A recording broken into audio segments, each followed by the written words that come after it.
Welcome to edu जोस में आप सभी लोगों का स्वागत है। दोस्तों, आज 13 अक्टूबर को एसएससी सीएचएसएल का जो एग्ज़ाम हुआ है, इसकी पहली शिफ्ट के क्वेश्चंस हमारे पास आ चुके हैं। तो इन सभी क्वेश्चंस को आप लास्ट तक देखिए। आने वाले एग्ज़ाम में आपके लिए ये सारे क्वेश्चंस और इससे रिलेटेड क्वेश्चन जो है आपको हेल्प करेगा। तो इसलिए वीडियो को लास्ट तक देखिएगा। वीडियो पसंद आए तो इसे लाइक एंड शेयर जरूर कीजिएगा। 12 अक्टूबर को जितने भी क्वेश्चन पूछे गए थे, उसके तीनों शिफ्ट के क्वेश्चन जो है आपको ऑलरेडी दिए जा चुके हैं। और आज भी तीनों शिफ्ट के क्वेश्चन जब आ जाएंगे, तो तीसरे शिफ्ट के एग्ज़ाम खत्म होने के बाद शाम को आपको एक कंबाइंड वीडियो मिलेगा, जिसमें 13 अक्टूबर की तीनों शिफ्ट में पूछे गए क्वेश्चंस आपको वहां पर मिलेंगे। ठीक है। इसका पीडीएफ फाइल भी आपको हमारे एंड्रॉयड ऐप पर मिल जाएगा, जो गूगल प्ले स्टोर पर अवेलेबल है। आप वहां से हमारा एंड्रॉयड ऐप डाउनलोड कर सकते हैं। इसका डायरेक्ट लिंक नीचे डिस्क्रिप्शन में भी हमने दिया हुआ है। चैनल से पहली बार जुड़ रहे हैं तो चैनल को सब्सक्राइब जरूर करें, बेल आइकन को प्रेस करके इसे एक्टिवेट कर लें, ताकि आने वाली जो भी वीडियो है उसका नोटिफिकेशन आपको सबसे पहले मिल सके। देखिए, फर्स्ट शिफ्ट में जो क्वेश्चंस पूछे गए हैं वो इस तरह से हैं, जैसे कि आईपीएल 2019 के मोस्ट वैल्यूएबल प्लेयर कौन से हैं। ठीक है। तो आंसर हो जाएगा इसका आंद्रे रसल। और इसके बाद जो क्वेश्चन है वहां पर रूस के नए प्रधानमंत्री पूछा गया, जिसका आंसर क्या होगा, मिखाइल मिशुस्तिन। ठीक है। मिखाइल मिशुस्तिन रूस के जो है वो नए प्रधानमंत्री बने हैं। अगला यहाँ पर जो क्वेश्चन है वो देखिए, अगला क्वेश्चन यहाँ पर है, गारो खासी जयंती की जो पहाड़ी है वो कहाँ पर है। ठीक है। गारो खासी जयंती की जो पहाड़ी है वो मेघालय में है, ये आपको याद रखना है। इसके बाद क्वेश्चन पूछा गया है, मिशन इंद्रधनुष 2.0 में उत्तर प्रदेश में कितने जिले शामिल थे। तो देखिए, मिशन इंद्रधनुष जो है ये एक टीकाकरण अभियान था। और इसके अंदर आपको याद रखनी है ये सारी चीज़ें, कि इसमें जो है उत्तर प्रदेश 2.0 में उत्तर प्रदेश और बिहार के कई जिलों को शामिल किया गया था। इसमें जो उत्तर प्रदेश के 35 जिले थे, ये क्वेश्चन पूछा गया है। तो मिशन इंद्रधनुष के बारे में आपको बिल्कुल अच्छी तरह से याद होना चाहिए। मिशन इंद्रधनुष को एक बार जरूर पढ़िएगा। ये पहली बार 2014 में लागू किया गया था, शुरू किया गया था। तो मिशन इंद्रधनुष 1.0 था वो, जो 2014 में शुरू किया गया।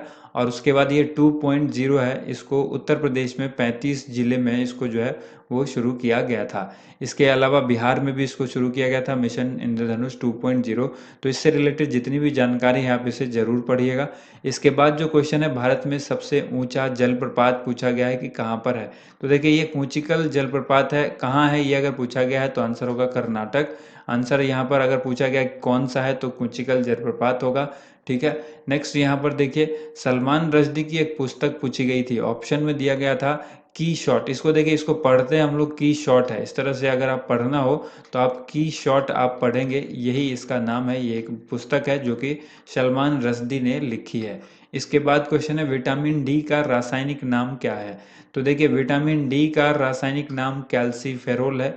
और इस तरह से आपको vitamin A, vitamin B, vitamin C, vitamin E और विटामिन के, इन सब के रासायनिक नाम आपको मालूम होना चाहिए। साथ ही इस विटामिन की कमी से कौन कौन से रोग होते हैं, इन सभी विटामिन की कमी से, और इसका प्रमुख स्रोत जो है वो कौन सा है, यानी इसकी पूर्ति हमें किस तरह से होती है। जैसे विटामिन डी का जो स्रोत है, आप देखें तो ये हमें सूर्य के किरण से भी मिलता है, सूर्य के प्रकाश से भी विटामिन डी जो है हमें मिलता है।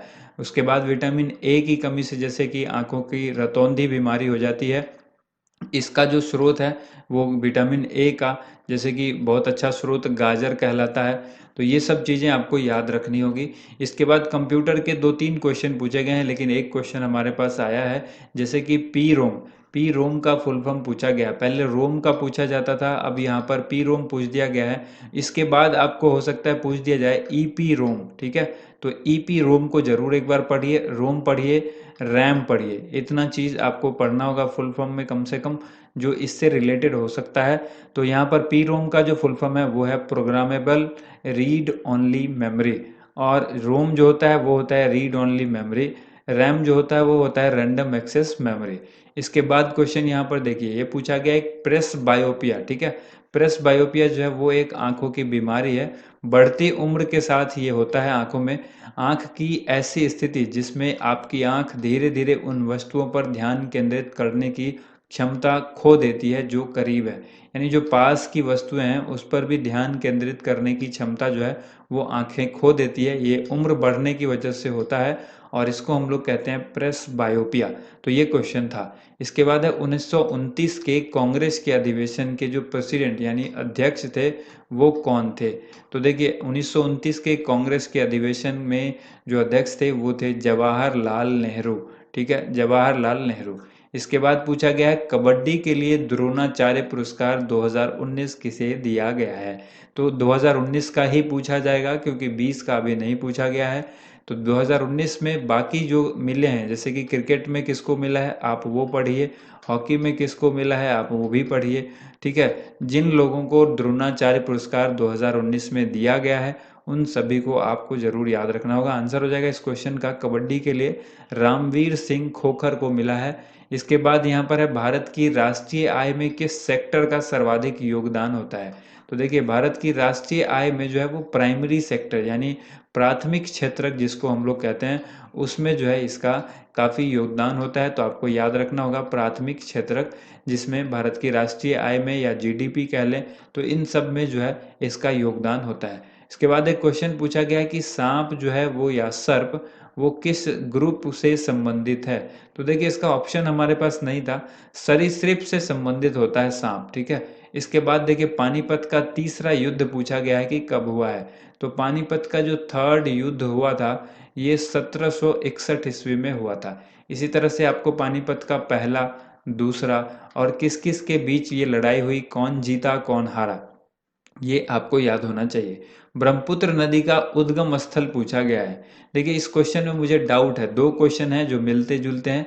जैसे कि एक ब्रह्मपुत्र नदी का उद्गम स्थल हो गया और एक पूछा गया है कि अरुणाचल प्रदेश से कौन सी नदी बहती है। तो उसका आंसर भी ब्रह्मपुत्र है, वो आपको याद रखना है। यहाँ पर अगर उद्गम स्थल पूछा गया तो ये तो नदी सबको पता है कि तिब्बत से बहती है, इसके बाद भारत में प्रवेश करती है और लास्ट में जो है वो बांग्लादेश में भी जाती है। ठीक है, तो ये आपको याद रखना है कि ये कहाँ से, तिब्बत के कैलाश पर्वत के पास मानसरोवर झील के पास से ये बहती है, इसका उद्गम स्थल है। और ये जाती कहाँ पर है, बांग्लादेश तक जाती है भारत होते हुए। तो इसको अलग अलग जगह पर अलग अलग नाम से जाना जाता है। तो आपको तिब्बत में इसको किस नाम से जानते हैं, भारत में किस नाम से जानते हैं, बांग्लादेश में किस नाम से जानते हैं, इस सब को आपको याद रखना होगा। इसके बाद एक क्वेश्चन पूछा गया है मयूरभंज छऊ नृत्य जो है वो कहाँ से संबंधित है। तो ये ओडिशा से संबंधित है। मयूरभंज छऊ जो है ये एक क्लासिकल डांस है जो कि ओडिशा से संबंधित है। इसके बाद क्वेश्चन पूछा गया है शहीद भगत सिंह बटुकेश्वर दत्त दोनों ने जो है वो केंद्रीय विधानसभा पर कब जो है वो बम फेंका था। ठीक है, इन दोनों ने केंद्रीय विधानसभा पर यानी सेंट्रल जो असेंबली थी उस पर जो है वो इन्होंने बम फेंके थे। तो 8 अप्रैल 1929 को फेंके थे। ठीक है, इसके बाद क्वेश्चन देखिए अगला प्रश्न यहाँ पर है अरुणाचल प्रदेश से होकर कौन सी नदी गुजरती है। तो आंसर होगा वहाँ पर मुख्य नदी जो है वो ब्रह्मपुत्र है।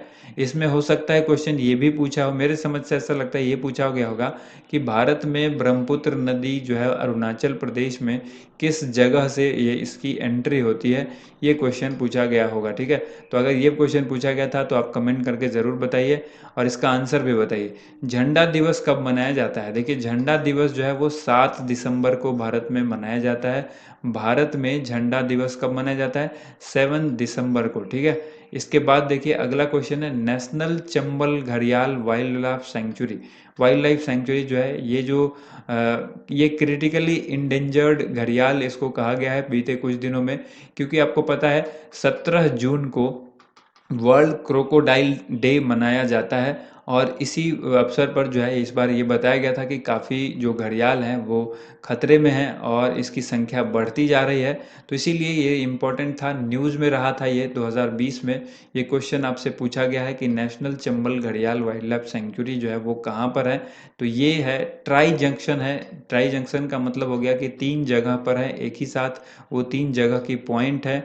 तो आपको वो पॉइंट कौन सा है, एक तो मध्य प्रदेश में भी ये आ सकता है, उत्तर प्रदेश में भी आता है और राजस्थान में भी आता है। तो तीनों मिलकर, जैसे मान लीजिए ये उत्तर प्रदेश है, ये मध्य प्रदेश है और ये जो है राजस्थान है। तो इन तीनों के बॉर्डर पर आप कहिए इसको, ये बीच में है जो ये कि नेशनल चंबल घड़ियाल वाइल्ड लाइफ सेंचुरी है। ठीक है, तो हो सकता है ऑप्शन में दिया गया हो ये तीनों राज्य हो और ऑप्शन इसमें मिलता जुलता जो ऑप्शन होगा उसी के हिसाब से आप आंसर करेंगे, क्योंकि मध्य प्रदेश, उत्तर प्रदेश और राजस्थान तीनों में है, तो हो सकता है ऑप्शन तीनों ही हो और जो आंसर इसका करेक्ट होगा 1 2 3 इस तरह से अगर ऑप्शन दे हो तो ऑल ऑफ दीज करके ऑप्शन वहां पर होगा।